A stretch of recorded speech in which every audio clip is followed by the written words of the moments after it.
Hello everyone, welcome back to my YouTube channel called Edu Classes. My name is Neetu Dalal.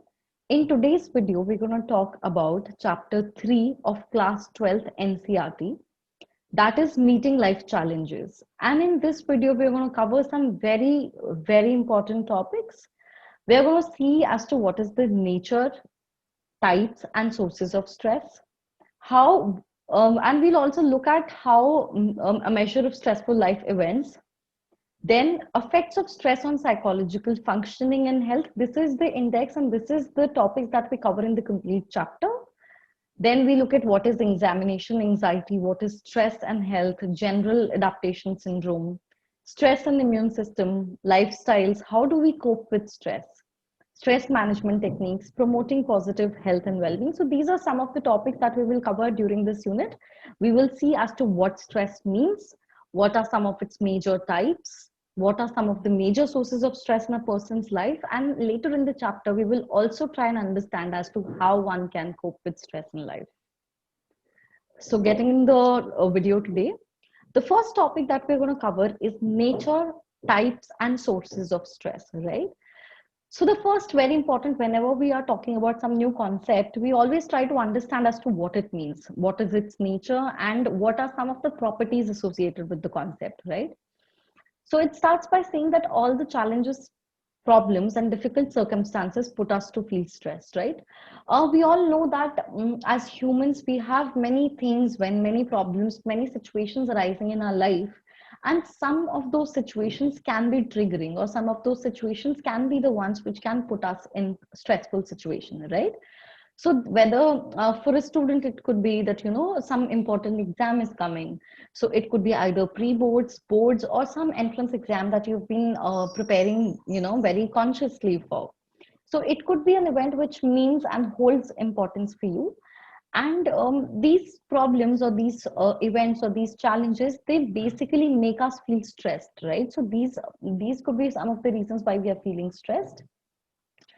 So there are two terms which are associated with stress. When we talk about stress, there will be two terms that we need to differentiate. One of them is eustress and the other is distress. So we do mention eustress here.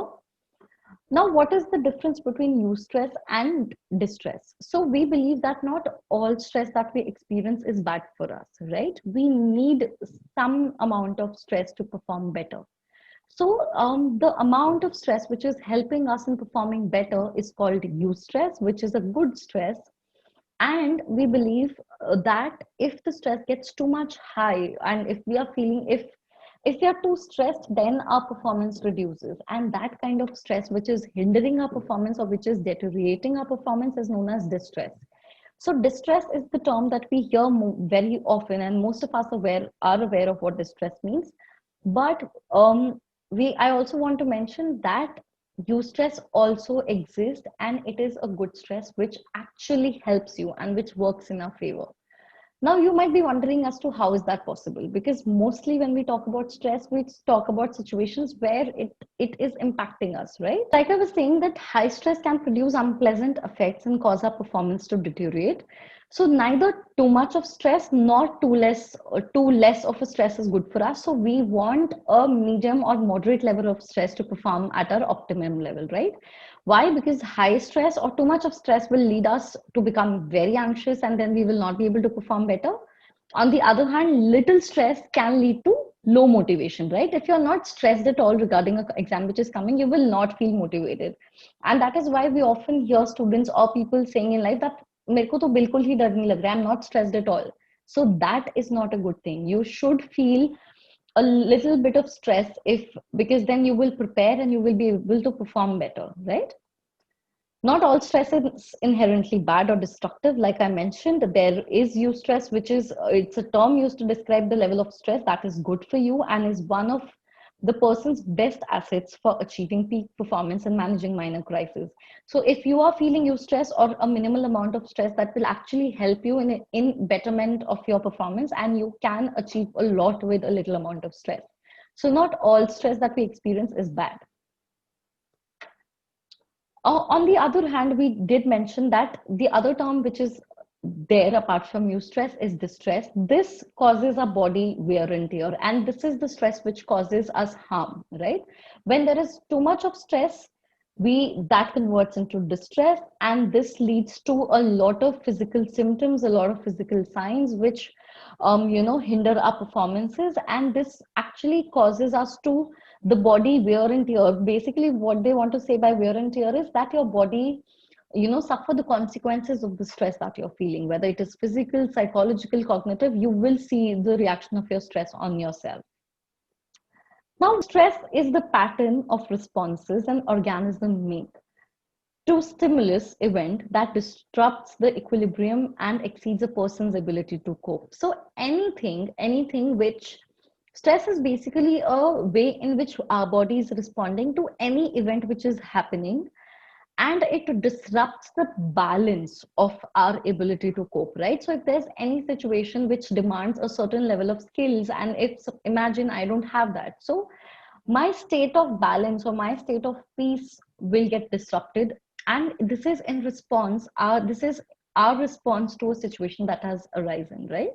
So a basic example of stress could be that you were the academic year was going fine and you were studying and things were at peace. Then suddenly your teacher announces that there is to be a surprise test conducted, right?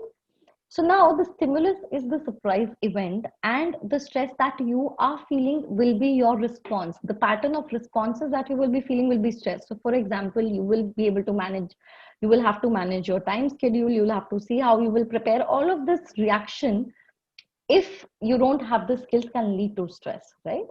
And this disrupts the balance that the person has. Now, also we need to understand that the word stress arises from the Latin word called strictus, right? Which means tight or narrow, and stringery, the verb meaning of tighten. So it arises from a Latin word which basically translates to tightness. And why is it saying tightness? Because there is physical tension involved, right? So in stress, you do visibly feel that you're stressed, you're tense, and you feel that your body has become rigid and become tight. So that's what they mean. Stressors are events that cause our body to give the stress response. Now, what are stressors? Stressors could be any event, any situation, any challenge, any upcoming event in your life which is causing you to feel the stress. Such events include noise, crowding, bad relationship, or the daily commuting to school or office. Now, stressors could be as small as too loud music, or too much of noise in the background, or it could be a bad relationship which is affecting you, or it could be as big as passing away of somebody who's very close to you. So stressors can vary. They can be very small and they can be very huge, right?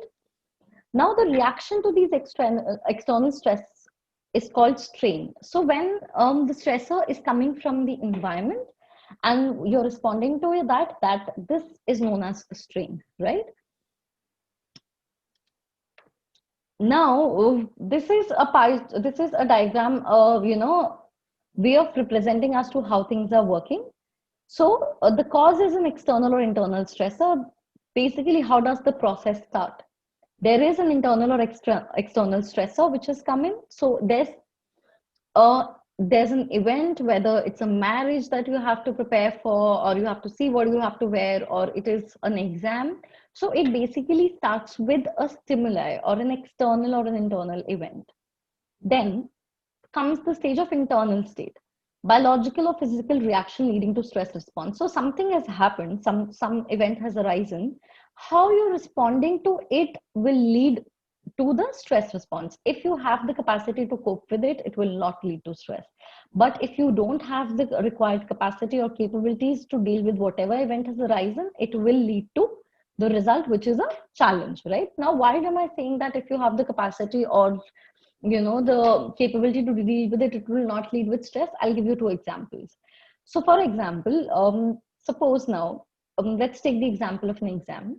So the maths teacher announces that there is to be a surprise test, right? Now the surprise test is an event. Internal state, you will see whether you have you been reading consistently, have you been studying maths consistently, do you know So some students can be in a position where they have been studying regularly, and the exam, the surprise exam, will not lead to stress for them. They'll analyze whether they have the required resources, and they have, because they have been studying, so that will not lead to stress for them. But when the teacher announces a surprise test, now think of students who have not been studying regularly, and it will come as a shock for them. And they will analyze how much of time do they have, can they cover the syllabus? If not, then this will lead to stress, and that will lead to, the stress reaction. So that is the process. The first is an arising of an event, then there is an internal state, and you analyze whether you have the capabilities or not, and then either the result is whether you will feel stressed or you will not feel stressed. Now, Hans Seil defined, who's also considered as the father of modern stress theories that we have, defined stress as the non-specific response of the body to any demand, right? So that is the definition given by Seil. That is, regardless of the cause of the threat, the individual will respond with the same physiological pattern of reaction. So Seil believed that irrespective of the event which is happening, every individual will react in the same physiological pattern of, like, same physiological responses. So what he means to say is that uh, no matter why you're feeling stressed, your body will react in the same way. But a lot of people, criticized this view, and they said no, that it does not happen. The kind of way your body reacts in, or the physiological pattern of reactions that you see in your body, also depend on the cause of the threat, right? So different stressors may produce somewhat different patterns of stress reactions. So if depending on what is the external cause, what is the cause of stress, you can experience different reactions. And different individuals may have different characteristic modes of response. For example, some people, if it is, let's take the same example of surprise test, right? For example, if one person has, there are two people to whom, their batchmates, and the surprise test is common for them. One person can react in a different way, and the other person can react in a different way. So though the external event or the stimulus is the same, still two people can react to the same stimulus in different ways. So you cannot say that every person will react in the same physiological manner to the same threat. No, they won't, right? So there's a lot of difference in terms of how people will react. Different people can react differently, and a same person can react differently to different events, right? Now, why does it vary? So our perception of the demands of the situation and our ability to meet them determines whether we are feeling stressed or not. So whether we will feel stressed or not with about a situation majorly depends on these two things: our perception of how we analyze that, what the situation demands, right? So consider two factors. Whenever there is an exam or there's anything happening which can lead to stress, you will first analyze what the situation requires, right? What is the demand of the situation? And the second factor will be analyzing whether you have the required abilities or the skills or those demands that the situation wants, right? If these two are working in your favor, then you will not feel stressed. If not, then of course you are tend to feel stressed about the situation. Now, stress is a dynamic mental cognitive state. It is a disruption in homeostasis or an imbalance that rises to a requirement for resolution of that imbalance or restoration of homeostasis. So basically, they say that stress is a dynamic mental cognitive state. Why dynamic? That it keeps changing. It's not like that if you're stressed today, you will be stressed even after years. No. So that stress, the mental state keeps changing, and stress is dynamic in nature. So you might have an exam today for which you might be feeling a lot of stress, and as soon as you give the exam, you are now completely relaxed. So it's a dynamic process, and it leads to imbalance in the homeostasis, right? And this gives rise to a requirement where you have to wear, suppose when you, so imagine it like there is a situation which requires certain things to do, that leads to stress. As soon as you complete it, you restore your balance, right, to come back to your previous state. Now, another name that we see in stress theories is Lazarus, and he propounded the process of stress. So he said that an individual's response to a stressful situation largely depends on the perceived events, like how you look at the event and how they are interpreted or appraised. So your perception of an event and how you interpret them also depend, also makes as to whether you will feel stressed or not. Now, the important thing to note here is that Lazarus has distinguished between two types of stress, right? One is primary and the next one is secondary, and we'll look at what those means. So the primary appraisal, now these are not, these are not types of stress, these are types of appraisal. So he's talked about appraisal here as to how they are interpreted, and then he's gone on to differentiate between two types of appraisal. One will be primary and the other is secondary. So in primary appraisal, this refers to the perception of a new or changing environment as positive, neutral, or negative in its consequence. Negative events are appraised for their possible harm, threat, or challenge, right? So in primary appraisal, what do? You just basically look at whether the new situation or the new event or whatever XYZ is happening in your life, whether it will be positive for you, neutral for you, or negative for you, right? If so, for positive and neutral, we don't pay much attention to. But if it is negative, then you also see as to what can be its possible harm or threat or challenge to you as a person, right? So, and when if it is a negative one, this process goes on to a secondary appraisal as well. When we perceive an event as stressful, we make a secondary appraisal, and this secondary appraisal will only and only happen if the primary appraisal has concluded that the event is negative for you in nature. In this, the person assesses one's coping abilities and resources and whether they will be sufficient to meet the harm, threat, or challenge of the event. So basically, what we are doing is that when our stress is coming to, or any situation is coming to us, we are analyzing or interpreting or understanding the meaning of the situation on at two levels, right? So imagine, now consider it like at first level you have tried to analyze whether the new change will be positive for you, neutral, or negative. If it is positive and neutral, you don't pay heed to it. Even only and only if it is negative, then you go on to see as to whether what all capabilities, what all coping strategies it requires, what are the resources you will have to develop, or maybe you have to upskill your game, and whether you have the sufficient resources or abilities to meet those challenges, right? Now, these resources can be mental, physical, personal, or social in nature. So there's no, it's not the resources in terms of what we understand, but how strong are you mentally, whether you have the kind of support you'll require for dealing with that stress, all of that. So these are the two kinds of appraisals that Lazarus has talked about. Then this two-level appraisal process determines not only our cognitive and behavioral responses, but also our emotional and physiological responses to external events. Now, this understanding that we've got from primary and secondary appraisal not only affects us in our behavior, but also affects us as to how we will look at the stress or what will be our emotional or physiological responses, right? For example, like I said, if there's an exam and I see that I am prepared and I have the resources, I have time and everything, so my emotional reaction, I will actually look forward to the exam, right? So that will be my emotional reaction because I have analyzed that, okay, fine, this test requires this much of hard work and I already know this and I will be able to put in this much of more time. But for someone who has analyzed that no, 2 days is not enough for him for preparing for a maths exam because he's not studied at all, his emotional reaction will be completely different, right? So this varies from one person to another. These appraisals are very subjective and will depend on many factors. So like I told you, these appraisals or this interpretation of meaning of the event which is happening depends and varies from person to person, and it can also get affected by your past experiences or your perceived control.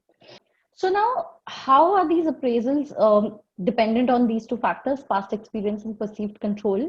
So let's say that something, for example, if I am in college and I am to give a presentation and the teacher has said that you have to give this presentation tomorrow, right? How will my past experience affect this? So if something of this sort has happened to me before, that I have to make a presentation at the last moment or at the last minute, And if I was able to do it successfully, and if it went well and I did the presentation good and the teacher liked it, and I was praised for that. So if it has worked out well for me in the past, I will look at the situation more in a more relaxed way. I will not feel as stressed if something of that sort has happened to me in the past and the results were good. If the results were bad, something similar has happened, but the results did not work in your favor, then you will feel stressed, right? So past experience do play a major role in your appraisals. Perceived control also play a role as to what you feel, how much is the situation under your control, how much can you control it, whether you have a say, whether you can you have control of things going around, whether you can ask your teacher to, maybe ma'am, can I do it for just 10 slides instead of 20? So what is your perception of, or what you believe is your locus of control, can really play a major role in how you will look at the situation. The experience and outcome of a stressor may vary from individual to individual. Like we have been saying, that all of this actually varies from person to person and depends on very subjective factors. We've talked about stressors and what they are, but we also need to understand that they can be external as well, such as environment. Environment में क्या क्या हो सकता है? Noise, air pollution. So for example, if you're staying in a place like Delhi, so the environment that you're staying in, the noise could be a factor where you feel stressed, or if you have a house which is close to a marriage hall, so the continuous loud music can actually be a stressor for you, right? So it could be environmental. Social will be something which is related to you. So for example, break up with a friend, or loneliness, or conflicts in the family. These can be social stressors. Or psychological, right? Psychological will be conflict within ourselves, frustration, which is within the individual. So environment will be something which is coming from external, completely outside your control. Social will be the ones with your friends, family, and the circle, the social circle that you have. Psychological will be completely individual oriented, and these will be your ideas, your conflicts. If you have ideas, if you have some conflicting thoughts going on in your head, this will be something which will be very personal to you, right? Stresses result in variety of stress reactions. Now, all of these stresses that we've talked about, can result in a lot of stress reactions. And these stress reactions can be physiological, behavioral, emotional and cognitive. अगर आपको ये stressors हैं जो effect कर रहे हैं, उसका आप पे रिजल्ट फिजियोलॉजिकली भी दिख सकता है, behaviorally भी, emotionally भी, and cognitively as well, right? Now we'll understand कि हर level पे क्या, what are the some of the results that we see at like the different levels that we've talked about. Physiological level पे क्या change आएगा, right? At physiological level, the hypothalamus initiates action along two pathways. So अगर आप stress feel कर रहे हैं, तो आपकी body में क्या changes आते हैं? The hypothalamus within your head, within your brain, initiates action along two ways, right? In the first pathway, what happens? Involves the autonomic nervous system. The adrenal gland releases large amount of catecholamines, epinephrine and norepinephrine into the bloodstream. So there's a release of these two hormones, which is epinephrine and norepinephrine, into your bloodstream. This leads to the physiological changes seen in fight or flight responses. So basically what they're saying is, when you're under a situation which is stressful, so what happens physiologically with you is that your hypothalamus gets activated and it releases these two hormones. What these do is, they lead to a reaction called fight or flight response. They are responsible for either fight or flight. Now what does fight and flight means? So if there's a situation, so you basically react in two ways. Either you fight with the situation or you flight. Fight means you deal with the situation, you see what's to be done and you face it. Flight basically means that you run away, right? So whenever you're feeling stressed, this is what is happening on first pathway, right? On the second pathway, this involves pituitary gland, which secretes the cortisol, which provides energy. Now, on one pathway, there's release of hormones, which is actually leading you to either fight or flight or run away from the situation. And on the second pathway, you are actually getting cortisol, which is providing you energy, right? So these are the two changes which happens at the physiological level of a person when the person is under stress. But what are some of the changes which come about at an emotional level, right? The emotional reactions to experience of stress includes negative emotions. अगर आप बहुत ज़्यादा stress में रहते हैं तो there is a tendency that you will feel and you will experience a lot of negative emotions. For example, fear, anxiety, embarrassment, anger, depression, and even denial. So these are all negative emotions. अगर आपकी life में बहुत ज़्यादा stress है, chances are that you will experience all of these emotions much more in comparison to somebody who doesn't have that much of stress in their life. Therefore, people who have very high stressful jobs, they generally are in an agitated state, and they do experience a lot of mood swings. The behavioral responses are virtually limitless depending on the nature of the stressful event. So you can actually you can see a lot of behavioral changes at your behavior level when the nature of the stress varies, right? When the nature of the event which is leading to stress varies. Now, confrontative action against the stressor, which is fight. I talked about two, right? Fight and flight. So, fight is the one where you're confronting the action or you're facing the situation, and withdrawal is where you're running away. Are two general categories of behavioral responses. So, these are basically two of the ways in which you will respond behaviorally. Either you will fight or you will run away, right? At cognitive level, what happens? We've talked about physiological, emotional, behavioral. At cognitive level, cognitive responses include belief about harm or threat an event poses and beliefs about its causes or controllability. So if you're experiencing stress, you will think of a lot of things as to how much is it under your control, what harm will it do to you. So these are some of the things that will happen cognitively. These also include responses such as inability to concentrate. Now, we have certain cognitive skills like problem solving, thinking, concentration. If you're under a lot of stress, this will also impact the cognitive abilities that you have as a person, and you will tend to experience concentration problems, repetitive or morbid thoughts. So, you will keep thinking about the stressful situation that's at hand. These are the cognitive responses to stress. Now we've talked about what happens to us when we are experiencing stress, but there can also be the stressor also. Something that is causing you stress can also vary in terms of different things, right? And different parameters. So those parameters are intensity, duration, complexity, and predictability, right? Now, in terms of intensity, basically intensity means that what is the strength of the stress, right? It can be low intensity or high intensity, right? The situation or the direness of the situation could be low or high. So it could be a very serious problem, something as serious as you've lost somebody very close to you, or as simple as that you have to, attend some marriage in your family. And why are you stressed? Because you don't know what to wear, right? So intensity could vary of the stressor. Duration could vary. Now the stress could last for very short term or very long term, right? Short term stress could be like the example of an exam. So if there's an exam tomorrow, you will experience stress today and tomorrow until the exam is not over, and then the stress will go. Long term could be something like financial crisis, right? If suppose if you're dealing with financial crunches and it's not going away, so you can experience stress for 1 year, 2 year, 4 year, till the time you are dealing with the financial crunch. So that is a long duration. So stress can also, the nature of the stressor can also vary according to duration. Complexity, less complex versus more complex. Sometimes the stressor could be very simple, right? You are aware that okay, this is the problem and that is why I'm feeling stressed. Sometimes it could be a combination of a lot of multiple stressors, and that will form complex, right? So there could be less or more complex. Less means when it's just one situation and you know as to why you're feeling stressed. Complex will be the one where it is too many things and you're not able to identify, or even if you're identifying, it is just too much to deal with. The stressor also varies on the wavelength of predictability.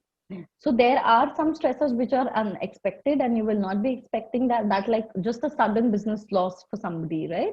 Or maybe a fracture of a bone. These are all stressors which we don't expect, right? And some can be predictable. Predictable again would be like, I am aware that I have my exams in September. So this is something that I know and I can predict that I will have stress at that point of time. But suppose if I'm to break my bone, touch wood, this doesn't happen. But if I'm to break my bone tomorrow, I will not be expecting this, right? So that will be an unexpected nature of stress. Now we come to another topic, which is signs and symptoms of stress, right? So we know what stress is, and we know, and we do, stress is a topic which we are all aware of pretty much, because we do deal with stress as a student also in life and within our families as well. So this is something we live with, right? But we never sit down and actually see as to how it can impact us consciously, right? So it is important to understand as to what could be some of its signs and symptoms, as to how we can identify as to whether this is stress or not, or how serious it is. So the symptoms of stress can be physical, emotional, and behavioral, right? The symptoms of stress can be physical, emotional, and behavioral. So if you're feeling stressed due to X, Y, Z situation, you can you can expect to see its effect on you physically, emotionally, and behaviorally. Some of the signs of stress are, like we talked, lack of concentration. You will have difficulty. I'm sorry. You will have difficulty in concentration. You will experience a certain level of memory loss, poor decision making, inconsistency in behavior, irregular attendance, timekeeping, low self-esteem, poor long-term planning. So all of these could be some of the signs of stress. And if you're experiencing these, you can say that you are undergoing stress. Any of the symptoms can indicate a degree of stress, which, if left unresolved, might have serious implications. Any of these problems can indicate that you're stressed. And if you don't deal with the problem, this can actually lead to very severe consequences. Next topic that we have in this chapter is types of stress. And there are basically three major types. One is physical and environmental. Next is psychological, and the third is social, right? What do this means? That you can experience stress from these three different domains. One of them can be physical, psychological, and social. So what can be physical and environmental stress? Physical stresses are demands that change the state of our body, right? For example, if there is a certain for example, if you have an exam and you have to give in more number of hours now. So this is actually a physical demand from you, and you have to stay awake more. Or if there's an environmental stress, like I said, it could be noise, it could be, the environment that you're staying in, that it's too noisy or there's too much of crowd. So all of everything which is coming from outside will constitute the physical and environmental stress. The next type of stress is psychological stress. These are the stresses that we generate ourselves in mind, right? And what these could be due to the conflicting nature of thoughts that we have and the negative thoughts that we have in our mind. So there's nothing to do with the environment or the social interaction, but completely and solely on what we are thinking and what we are keeping in our mind, right? Now, some of the important sources of psychological stress are frustrations, right? And frustration basically when you feel that you are eligible or you deserve something but you're not getting it. So if you feel that you deserve something and you should get it but you're not getting it for X number XYZ reasons, and you want it so bad, so that can lead to frustration, and this can be a major source and add to your psychological stress. Next could be conflict. Like I mentioned, there could be a conflict in your thoughts yourself, right? For example, that you want to, if your parents are strict and you want to respect them as well, but you also want to enjoy. So there's a conflict in your thoughts. You also want to go out and meet your friends, but your parents don't allow it. So you can have a thought where you want to respect your parents and listen to them, but on the other hand, you can also believe that you want to go out with your friends, right? So these are two conflicting thoughts. This is just a very small example of what conflict could be. Now it could be very big topics as well. Then there are internal pressures. Their internal pressure also adds to a lot of psychological stress that we have, because a lot of times we expect ourselves to be perfectionist people, right? We want to do everything perfectly. We want to achieve the best grades. We want to be like the best one in extracurricular, theater, music. So all of these pressures which we are putting on ourselves to be the best perfect person that exists, this can also lead to stress, right? Because then it needs a lot of strength to actually achieve to be perfect in all domains, right? And this can lead to a lot of stress that you will experience. Next will be social pressure. You can also have societal pressure or what people expect you to do. So if you're trying to abide by that norm and you're trying to come up to or reach or meet the expectations that people are setting of you, that will lead to a lot of psychological stress within yourselves. For example, if your parents want you to achieve 90%, right? And you know that they're expecting this from you, so this will actually put you in a lot of stress, because it's a societal thing. You want to please them, or maybe the society, in terms of it could be related relatives or whatever, but then this is a social pressure, and it's not just within you, but is arising from the expectations that people have out of you.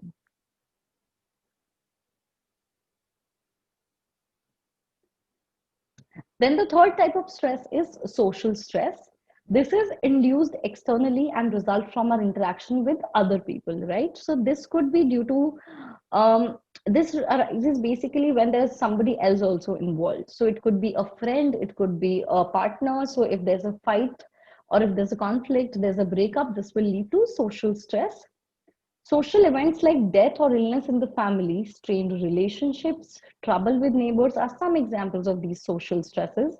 If you've lost someone or if there's a relationship which has gone sour, all of these things will also impact the stress, the level of stress that you have.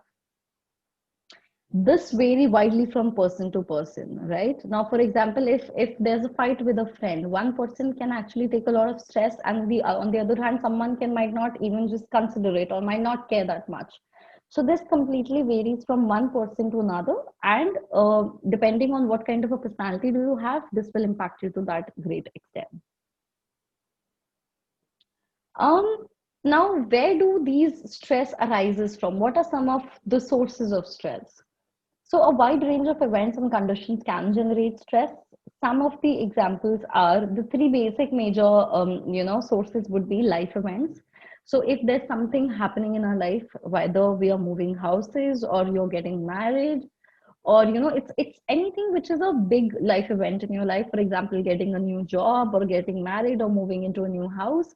All of these are major life events, and they can be a source of stress for you. Next is hassles. Hassles basically means day-to-day chores that we do, or day-to-day chores that we do in our work or in our family life. For example, you have to commute every day. You have to maybe pay the electricity bill, or you have to, take a certain bus at certain time. And if you are late, you will miss that. So all of these day-to-day things which you do every day but are not major life events, these hassles also add to a lot of stress, right?